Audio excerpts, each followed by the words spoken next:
What's up, guys? How's it going? Welcome back for another video. Today we're doing something a little different. We're talking about Bird Kazami, the main character of Beyblade X, or one of the main characters of Beyblade X, and sort of where he's at. Since we're like halfway through the first season, we're many chapters deep into the manga, and Bird hasn't really done much. And let me be the first to say that I was like a big Bird supporter at the launch of Beyblade X. I was like, I like this. I like that he's bad. I like that he's losing. I think it's kind of like, it's an interesting sort of angle to go with. I've never done it before where like one of the main characters is just bad at Beyblade. And I was like, okay, well, this is nice. And then he kept losing for a while. And I was like, it makes sense, right? Because he's like, he just came from, middle of nowhere. He's not a pro. It doesn't seem like he's ever participated in tournaments, and he's come to like this pro level sort of tournament league or whatever, and he's playing against players that are way more experienced, and it makes sense for him to lose. I sort of attributed it to a kid picking up like a competitive video game, like an esport or something, and maybe he like played with his friends, but he never played competitively, and he jumps in to a pro matches or pro league or ranked, right? And he's awful at it. Like, sure, he can beat his friends, but once you get up to like ranked level, it becomes like substantially harder. Like the skill gap's just way higher. So at first I was like, okay, it makes sense. He needs to like get up to that level. He needs to do training, and it'll be this slow burn thing, and then he'll get his win. But we're halfway through season 1, and he can't beat anybody. Like, it doesn't seem like he's beating amateurs, doesn't seem like he's beating pros. They just haven't given him a win. He's going on to his third Beyblade now with the launch of UX in March. That will be his third Beyblade, Hell's Hammer. And my expectation is that he gets a win with that Beyblade, right?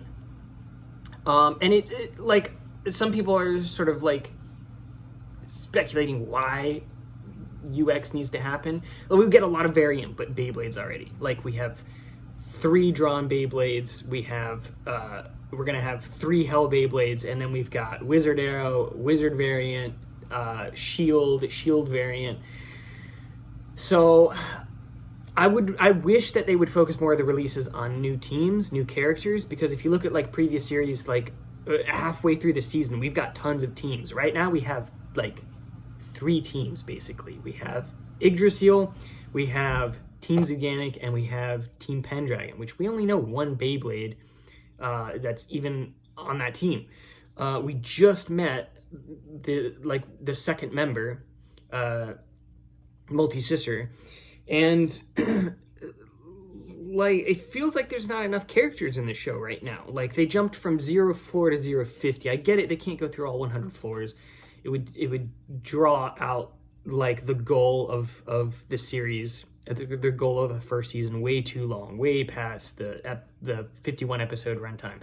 But they like I can justify Bird getting another Beyblade because Chain was made after a Hell Scythe was given to him, for one. It wasn't designed for him. It didn't really particularly fit his playstyle, so they made Chain. I was sort of guessing, because when Multi is explaining sort of like the process of making a Beyblade specifically for a Beyblader, they use the Battle Pass, which is like the little Baylogger, and that stores all of their information, all of their battles, all of their launches, and all of that stuff, and then they use that information to build a Beyblade for him. But Bird, for whatever reason, didn't use it, I guess didn't have batteries in it, whatever, and didn't log any information. So Chain is sort of like a guessing game for what Bird wants. So this new Beyblade, I'm assuming, is actually built using information from that he's gathered through the Battle Pass. So that makes sense to me. Does Cross need another drawn sword? Not really. He's not like he's losing. He's not struggling to win. Multi, you could... I mean, she's the one building the Beyblade, so if she wants to make herself another Beyblade, fine, whatever. But Cross, does he need one? Not really. I feel like the new Wizard is probably going to replace, in terms of meta, hopefully will replace Hell Scythe. Hopefully we'll get another like big, sort of multi-purpose stamina Beyblade, because Hellside is really like very still seeing like a ton of use in terms of like actual IRL like tournaments and stuff. So highly used blade for sure. So hopefully the new Wizard sort of is good. To me, that looks like the best release out of all of them in terms of overall parts. I think the blade has potential to be very good, and I think the bit has potential to be very good. Whereas like Buster, I think will be sort of like one hit KO type thing, or it dies. Kind of like Shark. If you don't KO within like the first 2, maybe 3 hits, it's done. You're not winning with Shark, at least not consistently. So I feel like this next Beyblade that Bird is gonna get is gonna be the one that gets him his win, because when you look at it aesthetically, sort of a return to his roots, the first Beyblade that he used, which is Strike Hawk, which in the manga looks like Hell's Hammer. In the anime, it's just a wizard recolor, or wizard recolor. But in the manga, he actually has a unique Beyblade, Strike Hawk, and hopefully that's the Beyblade that gets him his win. But if they drag it out too long, it already feels like it's dragging too long. So I was fine with the slow burn, but like they've given him no wins. So they're on floor 50. They're about to move up another floor, or 2 or 3 or 10 or whatever. I'm sure they're going to skip again, because we're halfway through the season. They need to make it to the top. So there's no way that they go through all of the 50 remaining floors. So they're going to skip again. And the higher they get, the more it doesn't make sense. And the reason that I say that is I'm going to go back to the video game analogy. If you're playing a ranked game mode, let's say Fortnite. Everybody plays Fortnite, okay? Well, maybe not everybody, but it's very easy to understand Fortnite, I feel like. If you're playing ranked in Fortnite, let's say you played trios, right? Which is basically what Beyblade X is. You play trios, all right? You've got a pro player, you've got basically a semi-pro, borderline pro player, right?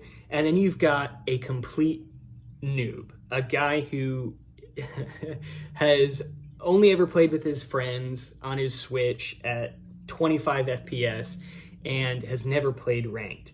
And he's in bot lobbies, and then he goes into ranked and he's getting absolutely shredded. But his teammates are strong enough to carry him through. You don't need all 3 teammates in Fortnite. You don't need your whole trio to win, right? If you have 2 really good players, they can carry. But the problem is, the higher that you get up in ranks, the more unbelievable it'll be when he finally wins. Okay, so let's say, like using the same analogy, let's say Bird gets his first win on floor, I don't know, 60, right? Even that is a stretch, because you're talking about like over halfway through the sort of ranked format or whatever for Beyblade X, halfway up the tower in terms of the skill gap. So that's like jumping from like bottom of the barrel ranked to like past middle ranked in terms of the ladder. And now he's fighting players that are not only way better than he was at floor 0, but like significantly better. And if he wins, if that's his first win, it doesn't feel like he's earned that at that point, because you don't go from 0 to 60 and then all of a sudden you get good.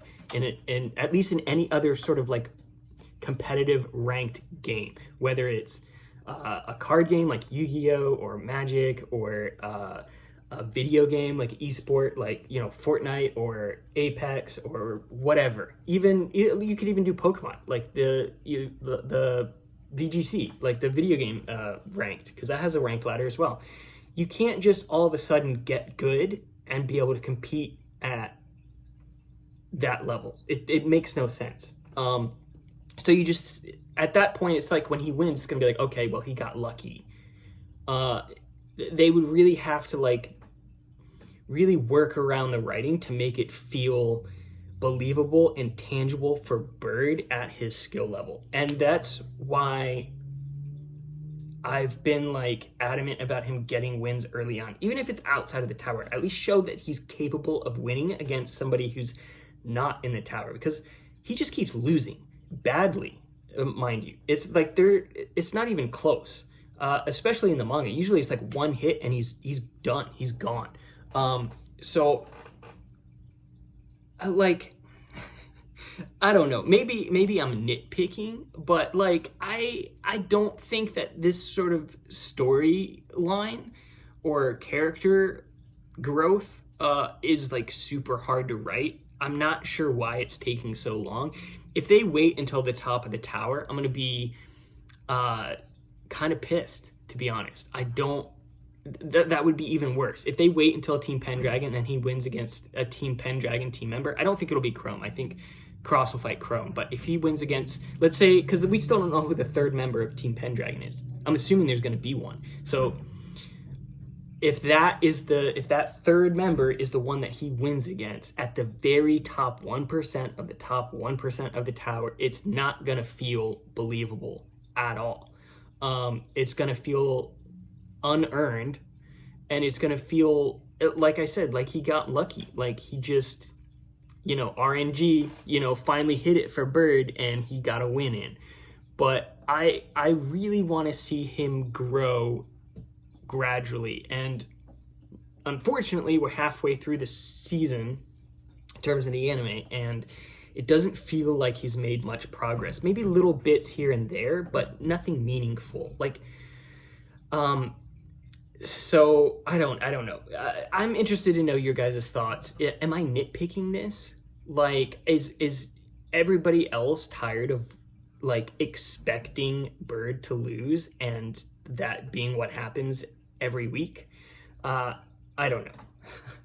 I mean, as somebody who plays, like, I'm very competitive by nature. So I've played a lot of competitive video games. I've played, Fortnite competitively. I'm not saying that I was pro or anything, but I played competitively. I played in Cash Cups.